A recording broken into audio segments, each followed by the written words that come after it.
हरिः ओम्।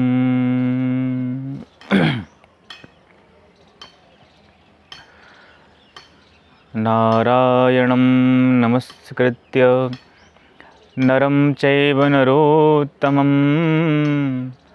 देवीं सरस्वतीं व्यासं ततो जयमुदीरयेत्।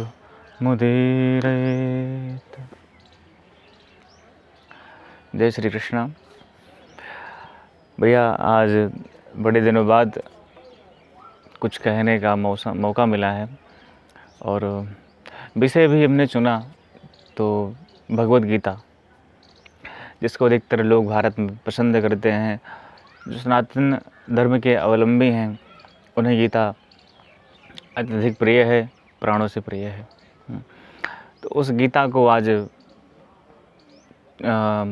उस पर कुछ बोलने के लिए, उनके कुछ भावों को, उन पर जो विचार भगवान के हैं उन विचारों को कुछ कहने के लिए हम आपके मध्य में आए हैं और प्रयास करेंगे कि गीता जी के माध्यम से उन बातों को मैं रख सकूं जो मूलभूत से हर इंसान की परेशानी रहती है, समस्या रहती है। और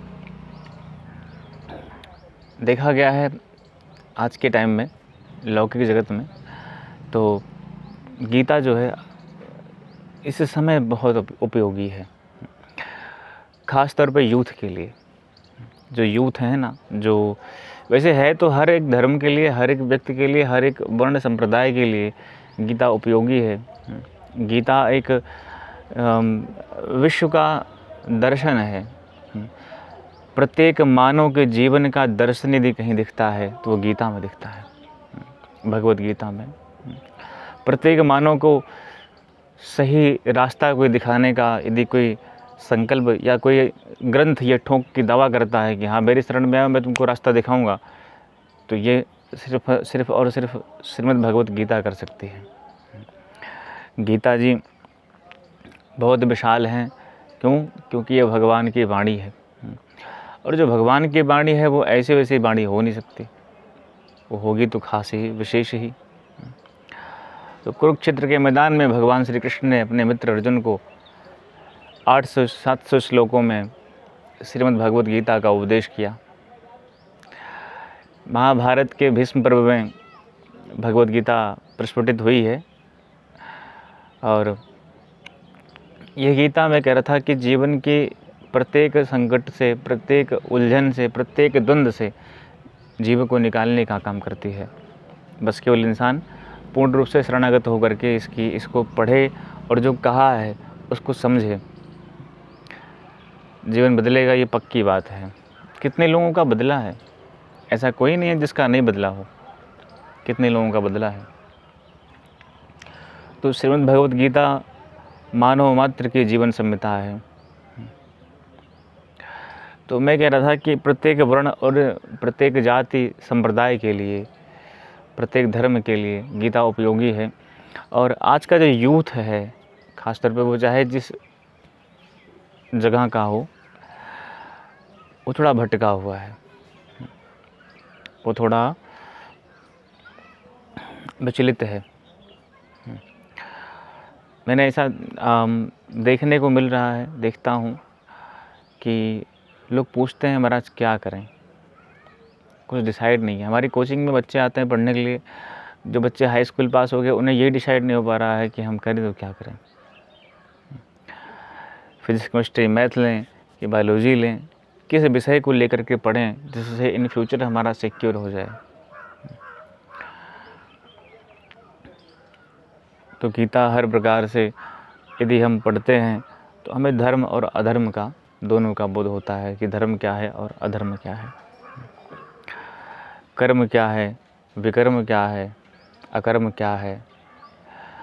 हर एक चीज़ का वास्तविक बोध जब होगा तो हम डिसाइड करने में कमज़ोर नहीं होंगे, किसी चीज़ का निर्णय लेने में कमज़ोर नहीं होंगे। आज का मनुष्य अत्यधिक विषादग्रस्त है। विषाद समझ रहे हैं ना, विषाद से घिरा हुआ है। कैसे होगा, क्या होगा, हम तो कुछ जानते नहीं हैं, ये है, वो है, ऐसा है, वैसा है, वहाँ जाएंगे तो क्या होगा। कोई कर्म करने से पूर्व उसके निर्णय को हम सोच लेते हैं और उस जगह पर हम पीछे हट जाते हैं कि पता नहीं हमारा सिलेक्शन होगा कि नहीं होगा। जंग लड़ने से पहले ही पीछे भाग जाते हैं कि पता नहीं हम जीतेंगे कि हारेंगे। यही हाल तो हुआ अर्जुन का गीता में कहते हैं भगवान कि अर्जुन ने जब देखा कि सारे सगे संबंधी हमारे ही हैं, उनसे हम लड़ेंगे और लड़ करके राज्य प्राप्त करेंगे तो राज्य का उपभोग करेंगे। तो उसने कहा अपनों को मार करके राज्य प्राप्त करना बेकार है। मतलब क्या फ़ायदा है ऐसे राज्य का जहाँ मैं अपनों को मार करके और राज्य की कल्पना करूँ। और वहाँ वो मोहग्रस्त हो गया। यही पूरा एक सिद्धांत, पूरा एक निचोड़ भगवान ने श्रीमद् भगवत गीता में प्रत्येक मनुष्य के लिए बताए हैं कि भाई देखो, जब इंसान कर्म में और मोह में फंसता है तो उसे गीता का आश्रय लेना चाहिए। जब ये निर्णय ना ले कि करें तो करें क्या, कहाँ जाएं, क्या करें, क्या पढ़ें, क्या कर्म करें, तो भगवत गीता हमें रास्ता दिखाती है। भगवान अर्जुन से कहते हैं कि तुम्हारा इस समय जो धर्म है उस धर्म को तुम पूर्ण करो। भविष्य में क्या होगा ये तुम्हारे हाथ में नहीं है। आजकल इंसान भविष्य की चिंता बड़ी करता है कि भविष्य हमारा बेकार हो जाएगा, भविष्य हमारा ख़राब हो जाएगा, क्या होगा क्या नहीं होगा। तो भगवान ने यही चीज़ कहा गीता में कि भाई आज संभाल लोगे तो भविष्य भी संभल जाएगा, यदि आज को ख़राब कर दोगे तो भविष्य भी खराब हो जाएगा। इसलिए चिंता भविष्य की नहीं, चिंता वर्तमान की हो कि जो हम वर्तमान में कर रहे हैं ये कहीं वर्तमान वाला हमारा न बिगड़ जाए, क्योंकि वर्तमान बिगड़ा तो भविष्य बिगड़ा और भविष्य बिगड़ा तो सारा संसार बिगड़ गया। हमारे आज के किए हुए कर्म का फल हमको आगे मिलता है, भविष्य में मिलता है। तो यदि आज हमारा कर्म बिगड़ गया, आज हम सही कर्म नहीं कर पाए, आज हम चीज़ों को इग्नोर कर दिए, आज हमारा मन उच्छृंखल होकर के गलत दिशा में बढ़ गया, तो आने वाला समय हमारे लिए गलत होगा। इसलिए भगवान कहते हैं कि तुम, अर्जुन के लिए कहते हैं कि भाई मैं देख रहा हूँ कि इस युद्ध से मेरा कोई लाभ होने वाला नहीं है। मैं भिक्षा मांग करके जीवन को यापन कर लूँगा, लेकिन अपनों के लिए लड़ना मेरे सामर्थ्य की बात नहीं है। क्यों? क्योंकि जो मेरे अपने हैं इनसे हम युद्ध करके करेंगे क्या। जब भाई इंसान कमाता है, खाता है, पीता है, किसके लिए? अपनों के लिए। और जब अपनों से ही मैं लड़ के मर जाऊंगा, अपनों को मार डालूंगा, तो उस युद्ध को करने के बाद में हम किसके लिए कमाएंगे, किसके लिए उपभोग करेंगे, किसके लिए राजा बनेंगे? सब खत्म है। लेकिन नहीं, भगवान ने कहा धर्म है और धर्म युद्ध में पीछे नहीं हटना चाहिए। इसलिए प्रत्येक व्यक्ति का एक धर्म निश्चित है। जिसने जिस वर्ण व्यवस्था में जन्म लिया है, चातुर्वर्णम मया सृष्टि गुण कर्म विभागशः, गुण और कर्म के अनुसार जिस वर्ण में भगवान ने जिसको जन्म दिया है उस वर्ण के अनुसार उसका कर्म करना ही वो धर्म है। और अगर नहीं करता है तो वहाँ पे वो चोरी कर रहा है, वहाँ अधर्म है। तो अवसादग्रस्त जब जीवन हो जाए, अवसाद से जब जीवन घिर जाए, जब ये लगने लगे कि अब कुछ रास्ता नहीं दिख रहा है, कुछ जीवन में बचा नहीं है, तब भगवत गीता का आश्रय ले तो गीता जी उसको ऐसा रास्ता दिखाएंगी जो कभी भटकने वाला नहीं होगा। वास्तविकता में अगर देखा जाए तो भटकने से पहले ही अगर आसरा ले लें भगवत गीता का तो भटकने की आवश्यकता ही नहीं पड़ेगी। प्रत्येक वर्ण, प्रत्येक संप्रदाय के लिए गीता, प्रत्येक धर्म के लिए अत्यधिक आवश्यक है। श्रीमद् भगवत गीता भगवान श्री हरि, भगवान श्री कृष्ण की वाणी है और प्रत्येक मनुष्य को रास्ता दिखाने के लिए ये अग्रसर सदैव थी, है और रहेगी। तो अपनी बात हम रखें। इससे पूर्व एक बात और कह दें कि गीता क्या है? अवसाद से आनंद तक की यात्रा का नाम गीता है। अवसाद समझ रहे हैं ना? अकर्मण्यता से ब्रह्म सुख तक की प्राप्ति का जो नाम है वो भगवत गीता है।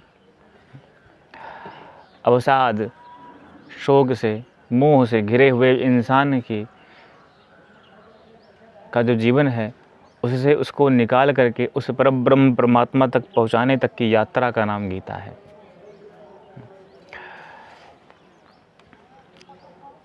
जब हमारे मन में हमारी इंद्रियां शिथिल हो जाएं, मन अवसादग्रस्त हो जाए, मन में अनेक प्रकार की चिंता कामना उत्पन्न होने लगे, उस जगह पर हमें गीता जी सही रास्ता दिखाती हैं कि देख भाई, ये रास्ता तुम्हारे लिए सही है, ये तुम्हारा धर्म है।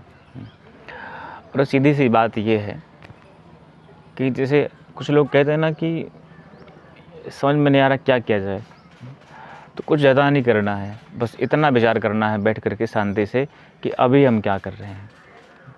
अभी तो हम कुछ नहीं कर रहे हैं, तो हमें अपने आज को संभाल लेना है, कल हमारा अपने आप संभल जाएगा। यदि आज बिगड़ गया तो कल 100% बिगड़ेगा ही बिगड़ेगा, उसमें कोई बचा नहीं सकता है। भगवान से हम गुहार भी लगाएंगे तो भगवान भी उसमें हस्तक्षेप नहीं कर सकते हैं। क्यों? क्योंकि कर्म का सिद्धांत बड़ा अटल और प्रबल है। भगवान सब में बचा सकते हैं, पर कर्म के सिद्धांत में कभी रक्षा नहीं करते। जिसने जो किया है भोगना उसी को पड़ेगा।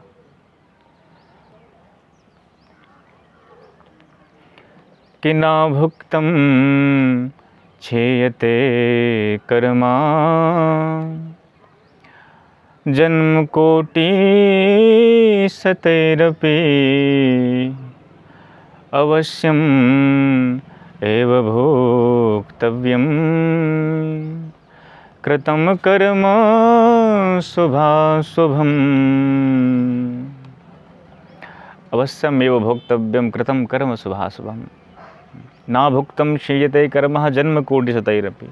भैया वो आज के किए हुए जन्म कर्म का जो फल है वो हमें कोटि शतैरपि करोड़ों सैकड़ों जन्मों के बाद भी आज के किए हुए दुष्कर्म का फल भोगना पड़ सकता है। इसलिए ना भुक्तम क्षीयते कर्म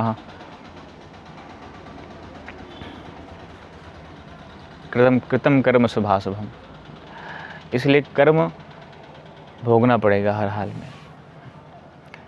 और कर्म से मुक्ति चाहिए तो कोई ऐसा कहे महाराज इस कर्म से मुक्ति मिल जाए हमें, तो भगवान ने वो सिद्धांत भी बताया है कि मुक्त कैसे होना है। कर्म करके कर्म से हम बंधते हैं, मुक्त नहीं होते हैं। अपने कर्तव्य को निभाएं, अच्छी बात है, लेकिन किस प्रकार से निभाएं और कैसे निभाएं, इसका ज्ञान भगवत गीता देती है, कराती हैं। कैसे करना चाहिए कर्म, किस प्रकार अपने कर्म को निभाएं, तो भगवान कहते हैं कि भाई देखो कि कर से कर्म करहूँ विधि नाना मन राखहूँ जहाँ कृपा निधाना। कर से कर्म तो हम करें, नाना प्रकार के कर्म, लेकिन मन का जो कनेक्शन है वो कहाँ रखें? बोले जहाँ कृपा निधाना, जहाँ भगवान हैं, भगवान के चरणों में मन रहे। भागवत जी में एक सिद्धांत बताया है भागवत धर्म का, बड़ा प्यारा सिद्धांत है। कहते हैं कि कायेन वाचा मनसेन्द्रियैर्वा बुद्ध्यात्म भावः निजतः स्वभावः। कायेन वाचा मनसेन्द्रियैर्वा बुद्ध्यात्म भावः मनसेन्द्रियैर्वा। तीन चीज़ें हैं, कायेन काया, वाचा वाणी, मन इंद्रियैर्वा इंद्रिय, बुद्ध्यात्म भावः बुद्धि रूपी जो भाव से। तो मन वचन वाणी, मन बुद्धि चित्त अहंकार, संसार में जिन जिन वस्तुओं से हम कर्म करते हैं। अब कोई कहे महाराज हम तो कर्म हाथ और पाँव से करते हैं। क्यों भैया, हाथ पाँव से ही करते हो, मन से नहीं करते? मन से किसी के बारे में अच्छा बुरा सोचते हो, नहीं सोचते हो? बुद्धि हमारी किसी के लिए अच्छा बुरा सोचती नहीं सोचती है। इसलिए मन वचन कर्म अपने इंद्रियों के द्वारा हर प्रकार से जो भी हम कर्म करते हैं वो भगवान श्री कृष्ण को के चरणों में हम समर्पित कर दें, यही भागवत धर्म है। भगवान कहते हैं इस प्रकार से जब व्यक्ति हमें अपने कर्मों को नित्य समर्पित करता रहता है तो वो कर्म बंधन से बंधता नहीं है। इसलिए रोज़ यह संकल्प लेना चाहिए, शाम को जब दिन में मतलब संकल्प ले ले कि जो भी हम कर्म कर रहे हैं वो पूरा कर्म कर ले। शाम को जब लेटे तो भगवान श्री कृष्ण के चरणों में प्रणाम करके कहे कि हे ठाकुर जी, आज दिन भर हमने जो सत्कर्म किए, जो दुष्कर्म किए, उन सबको मैं श्री चरणों में समर्पित करता हूँ। श्री कृष्णार्पणमस्तु। इस प्रकार से कह दे तो कर्म बंधन नहीं होता है। और दूसरी बात मैंने कहा ना कि कर से कर्म करो विधाना, मन राखो जहाँ कृपा निधाना। जब हाथों से कर्म हम करेंगे नाना प्रकार के, लेकिन मन का कनेक्शन श्री ठाकुर जी के चरणों से जोड़ के रखेंगे तो क्या होगा, तो कर्म बंधन से हम मुक्त हो जाएंगे। और उस कर्म बंधन से मुक्त होने का जो उपाय है वो भगवत गीता हमें बताती हैं। अवसाद से आनंद तक की यात्रा का नाम भगवत गीता है। तो उसमें हम प्रवेश करें उससे पूर्व भगवान श्री नारायण को हम